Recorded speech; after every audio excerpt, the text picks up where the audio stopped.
দিদিকে বলতে ফোনে মিলল আবাসের ঘর। ফোন করে ঘর পেল হিঙ্গলগঞ্জের 150টিরও বেশি পরিবার। শান্ডিলবিল পঞ্চায়েতে আবেদনেও ঘর না পেয়ে ফোন। পঞ্চায়েত বিডিওর কাছে আবেদনেও মেলেনি ঘর। অবশেষে দিদিকে বলয়ে মিলল আবাস। তালিকায় নাম ওঠায় খুশি পরিবারগুলি।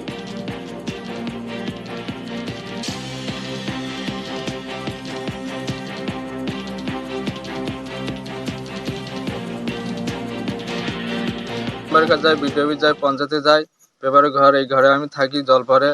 তারপর দিদিকে নাম্বার হেডলাইনে ফোন করলাম, করার পরে আমার লিস্টিতে এখন নাম এসেছে। দিদিকে ধন্যবাদ জানাই। আগে অনেক জায়গায় গিয়েছি, তার জন্য আমরা কোনো জায়গায় কেউ আমাদের করেনি। এখন এই যে নূতন দাঁড়িয়েছে সেই বললো দিদির নাম্বার দিয়েছে, এই দিদির নাম্বারে আমরা ফোন করে, তাই দিদি আমাদের ওই বিডিওতে লোক পাঠিয়ে দিয়েছিল। দারিদ্র সীমার নিচে বসবাসকারী মানুষ যাদের প্রকৃত বিপিএল তালিকাভুক্ত হওয়ার কথা ছিল, অথচ কোনো প্রকারে সেটা হয়নি, কিন্তু তাদেরকে সরাসরি মুখ্যমন্ত্রীর যোগাযোগ করে বা দিদিকে বলে যোগাযোগ করে তারা ঘর পেয়েছে। এবং শুধু আমার এলাকায় শান্ডিলবিলের 4 নম্বর শান্ডিলবিল না, টোটাল হিঙ্গলগঞ্জ ব্লকে এই দিদিকে বলে সরাসরি মুখ্যমন্ত্রীতে যোগাযোগ করে 149 জন মানুষকে এবার আমরা ঘর দিতে সক্ষম হয়েছি।